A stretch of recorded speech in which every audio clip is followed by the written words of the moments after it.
అందరికీ జేబీ. ఉమ్మడి గుంటూరు జిల్లా ప్రస్తుతం బాపట్ల. అందరికీ జేబీ.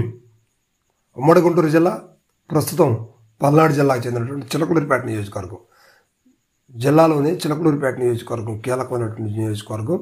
ఇక్కడ వైఎస్ఆర్సీపీ తరఫున విడుదల రజనీ గారు గతంలో మాజీ మంత్రిగా పనిచేశారు వైఎస్ఆర్సీపీలో. అదేవిధంగా ఇక్కడ పత్తిపాటి పుల్లారావు గారు, ఈయన కూడా గత కూటమి ప్రభుత్వంలో మంత్రిగా చేసిన పరిస్థితులు. అయితే ఇప్పుడు ప్రస్తుతానికి ఆయన గెలిచినా కూడా మంత్రి పదవికి అందుబాటులో లేరు. సో అయినా కూడా ఇక్కడ ఇద్దరు ఉద్దండుల మధ్య పోటీ కొనసాగిందని చెప్పుకోవచ్చు.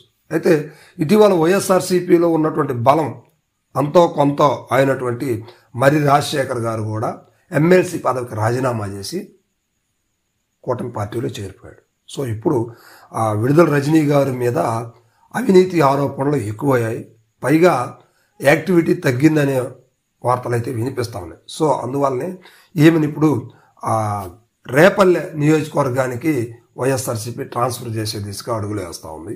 సో రేపో ఎల్లుండో కూడా ఆమెను అక్కడికి పంపించే ఆలోచనలు అయితే వైఎస్ఆర్సీపీ చేస్తూ ఉంది. సో ఇప్పుడు చిలకలూరిపేటకి వైఎస్ఆర్సీపీకి ఒక బలమైనటువంటి క్లాసు అండ్ మాస్ లీడరు అవసరం ఉంది.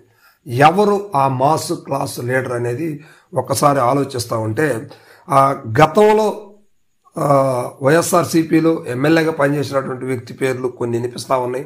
అదేవిధంగా పార్టీ నుండి బయటికి వెళ్ళి మళ్ళీ వచ్చినటువంటి రాజధాని ప్రాంతానికి చెందినటువంటి ఓ నాయకుడు చిలకలూరిపేటకు వస్తారనే వార్తలు అయితే వినిపిస్తూ ఉన్నాయి. సో ఇది ఎంతవరకు అఫీషియల్గా ఇది ఎక్కడ అనౌన్స్ చేయలేదు, కానీ ఎంతవరకు కరెక్ట్, ఎంతవరకు ఇది జరుగుతుంది అనేది ఒకసారి బేరీజ్ వేసుకుంటే వైఎస్ఆర్సీపీ అయితే మాత్రం ఖచ్చితంగా ఒక బలమైన నాయకుడిని తీసుకురావాలనే ఆలోచనలో ఉంది.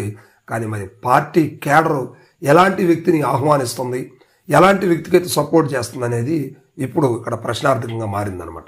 సో ఉన్నటువంటి లీడర్ అవినీతి అక్రమాల దారిలో నడుస్తున్నటువంటి ఆరోపణలు ఎదుర్కోవటం వల్ల ఇప్పుడు కొత్త లీడర్ రావాల్సిన పరిస్థితి ఏర్పడింది. మరి ఇప్పుడు కొత్త లీడర్ అయినా ఎలాంటి వ్యక్తి వస్తారు, అందరితో కలుపుకుపోయేటువంటి వ్యక్తి వస్తారా?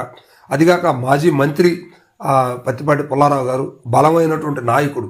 సో ఆ బలానికి తోడుగా వైఎస్ఆర్సీపీకి మాజీ ఎమ్మెల్యే, అదేవిధంగా మాజీ ఎమ్మెల్సీగా ఉన్నటువంటి మరి రాజశేఖర్ గారు కూడా ఇప్పుడు తెలుగుదేశం పార్టీలో చేరారు. తెలుగుదేశం పార్టీకి 1000 ఏనుగుల బలం వచ్చిందని చెప్పుకోవచ్చు. ఇలాంటి పరిస్థితుల్లో వైఎస్ఆర్సీపీకి ధైర్యం చేసి వచ్చేటువంటి నాయకుడు ఎవరు అనేది ఇప్పుడు వైఎస్ఆర్సీపీ అధిష్టానం దగ్గర నుండి చిలకలూరిపేట కేడర్ దగ్గర కూడా ప్రశ్నల మీద ప్రశ్నలు అయితే మిగిలిపోతా ఉన్నాయి. సో మరి ఇలాంటి పరిస్థితులు ఎవరు వస్తారు? గతంలో ఇదే ప్లేస్కి వైఎస్ఆర్సీపీకి ఒక విద్యావేత్త, ఒక విద్యా సంస్థల అధినేత కూడా రావడం జరిగింది. ఆయన కూడా ఇక్కడ ఉండలేమని చెప్పేసి కూటమి పార్టీకి వెళ్ళిపోయి అక్కడ పక్క నియోజకవర్గాలకు వెళ్ళిపోయిన పరిస్థితి. సో మరి ఇలాంటి పరిస్థితుల్లో చిలకలూరిపేటకి రానున్నటువంటి ఆ బలమైన మాస్ నాయకుడు ఎవరు, ఈయనేనా ఆయనేనా అనే వార్తలు అయితే వినిపిస్తూ ఉన్నాయి. మరి ఇక్కడ నుంచి రేపో మాపో వెళ్ళిపోబోతున్నటువంటి విడుదల రజనీ గారు రేపల్లెలో ఆల్రెడీ హ్యాట్రిక్ సాధించి 3 సార్లు కంటిన్యూగా గెలిచినటువంటి అనగాని సత్యప్రసాద్ ప్రస్తుతం రెవెన్యూ మంత్రిగా ఉన్నారు. ఆయన మీద ఎంతవరకు పోరాడి నిలవగలదు అనేది ఇప్పుడు వైఎస్ఆర్సీపీలో బలమైన ప్రశ్నగా మిగులుతుంది. సో ఇదంతా కూడా ఏం జరుగుతుందనేది కొంచెం వెయిట్ చేసి చూడాల్సిన పరిస్థితి ఉంది.